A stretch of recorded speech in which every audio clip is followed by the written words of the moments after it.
세상은 두 개의 수레바퀴로 굴러간다. 오수록 프란치스코 OFM 의정부지구 다미아노 형제회 프란치스코 형제회 영적 보조자. 사람 사는 세상에는 두 길이 존재한다고 생각합니다. 하나는 자기 마음을 속속들이 살피며 기도하는 관상의 길이고, 다른 하나는 끊임없이 이웃에게 사랑을 베푸는 실천의 길입니다. 이것을 유교에서는 내성외왕, 안으로는 성인이며 밖으로는 임금의 덕을 함께 갖춘 사람이라는 뜻으로 학식과 덕행을 모두 지닌 사람을 이르는 말이라고 하고, 불교에서는 상구보리, 하화중생, 자신도 이롭게 하면서 타인도 이롭게 해야 한다는 공동체 정신을 표현한 말이라고 한다. 그리스도교에서는 기도와 사랑 실천이라고 하고, 성 프란치스코는 기도와 헌신이라고 합니다. 표현은 서로 다르지만 지향점은 서로 같습니다. 전자가 수양에 중점을 두었다면 후자는 보다 구체적인 실천을 중시합니다. 이 두 길은 사실 둘이면서 하나입니다. 따라서 어느 한쪽에 치우치면 금방 균형을 잃고 기울게 됩니다. 건강한 사람이 사는 건강한 세상은 이 두 쪽이 모두 균형을 잃은 상태를 말합니다. 우리가 어떤 사람을 건강하다고 할 때 단순히 몸만 건강한 사람을 건강하다고 하지 않습니다. 참으로 건강한 사람은 육과 더불어 영이 건강한 사람, 즉 몸과 마음이 모두 건강한 사람을 말합니다. 그런 사람을 우리는 이상적인 사람, 군자라고 합니다. 그래서 가톨릭 신자들은 인사할 때 영육간에 건강하십시오 하고 인사를 합니다. 우리가 사는 세상이 보다 아름다운 세상이 되기 위해서 끊임없이 기도하고 성찰하며 자신을 거듭 쇄신하고 여력이 닿는 대로 가난하고 소외받는 사람들을 사랑으로 도와야 합니다.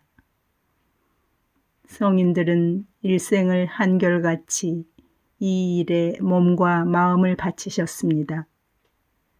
그래서 얻은 이름이 길 위의 공자요, 길 위의 예수입니다. 이분들은 하루아침 거리에 근심 걱정은 하지 않으셨습니다.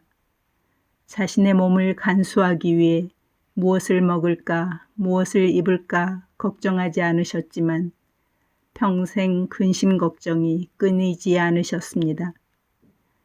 그것은 백성들에게 살 길을 찾아주는 걱정이요, 근심이었습니다. 우리는 이것을 우환의식이라고 합니다. 기원전 2000년경 하나라의 우임금이 7년 동안 치수사업을 벌이며 3번이나 자신의 집 앞을 지나가게 됩니다. 그렇지만 단 한 번도 집에 들어가지 않았다고 합니다. 그에게는 공적 업무 수행을 앞에 두고 사적 인정에 이끌려서는 안 된다는 애민 철학이 있었기 때문입니다.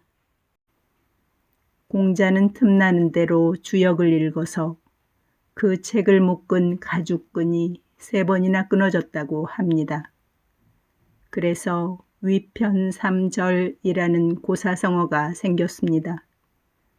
책을 읽거나 기도를 하는 것은 수양의 일입니다.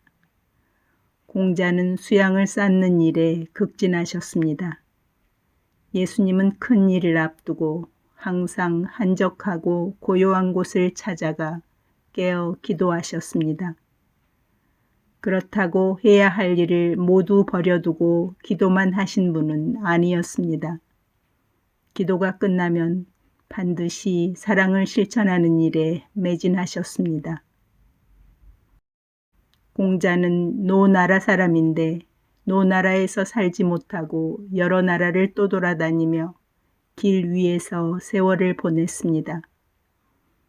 그는 주류 천하를 하는 동안 수많은 은자들을 만나게 됩니다. 어떤 사람은 공자의 행동이 마치 상갓집 개 같다고 놀리기도 하였고, 어떤 사람은 안 되는 줄 알면서도 행하려는 사람이라고 비웃었습니다.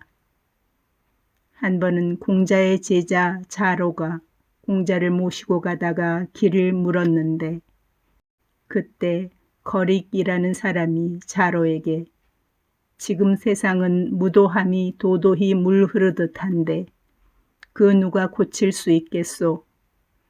또 당신도 사람을 가리고 피하는 공구를 따라다니는 것보다 우리처럼 세상을 피해서 숨어 사는 은자를 따르는 것이 어떠하오? 하고 충고합니다. 자로가 이 말을 공자에게 전하자 공자는 이렇게 말씀하십니다. 사람이 새나 짐승과 더불어 살 수는 없지 않느냐.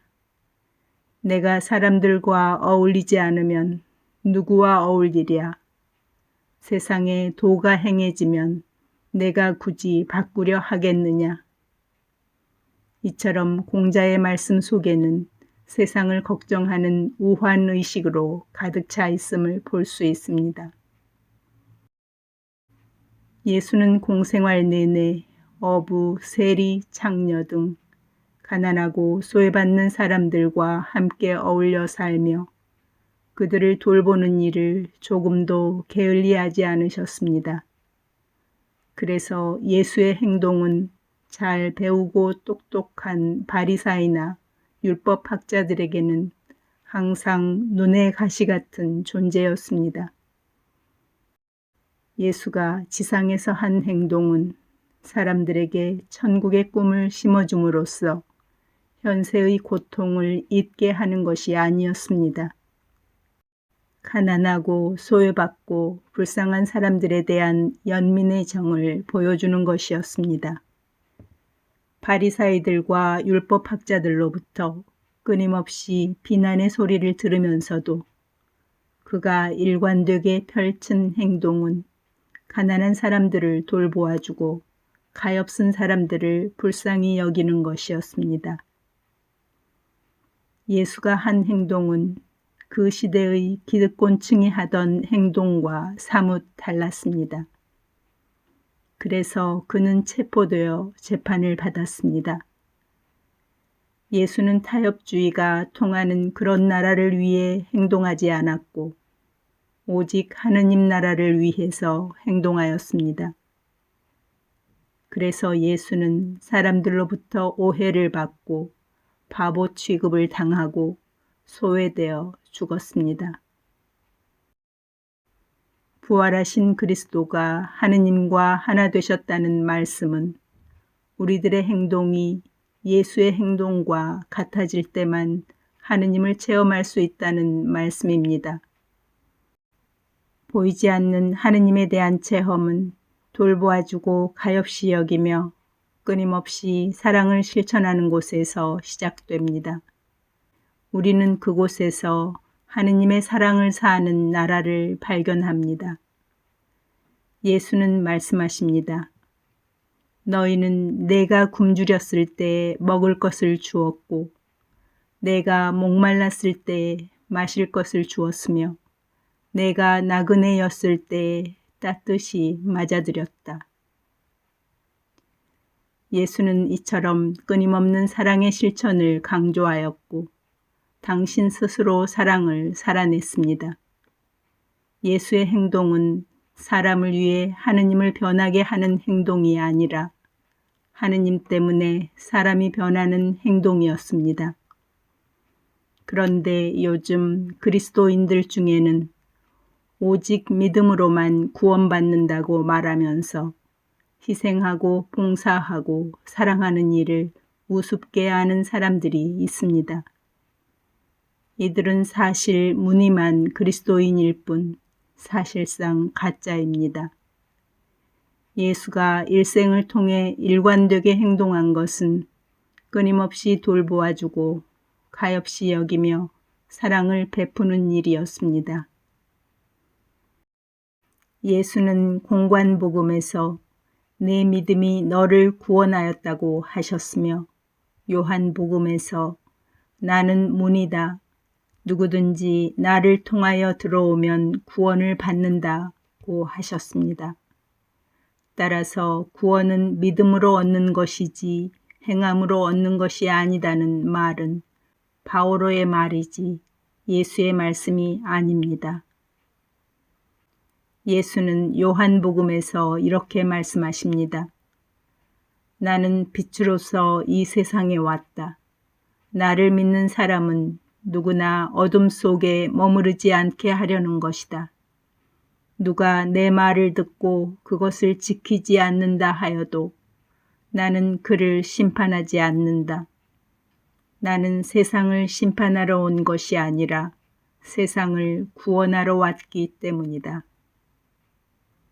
우리 신앙인들이 세례성사를 통해 예수 그리스도를 영접한 것은 재물과 명예를 얻기 위해서가 아닙니다.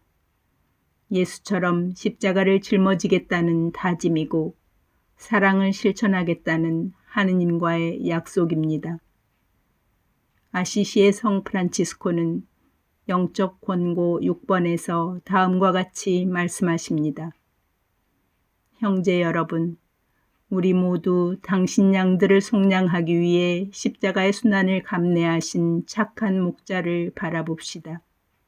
주님의 양들은 고통과 박해, 모욕과 굶주림, 연약함과 유혹, 그리고 갖가지 시련 가운데 주님을 따랐기에 영원한 생명을 얻었습니다. 그런데 업적을 이룩한 분들은 성인들이지만 우리는 그 업적을 그저 이야기만 하면서 영광과 영예를 받기 원하니 이것은 하느님의 종들인 우리에게 정말로 부끄러운 일입니다.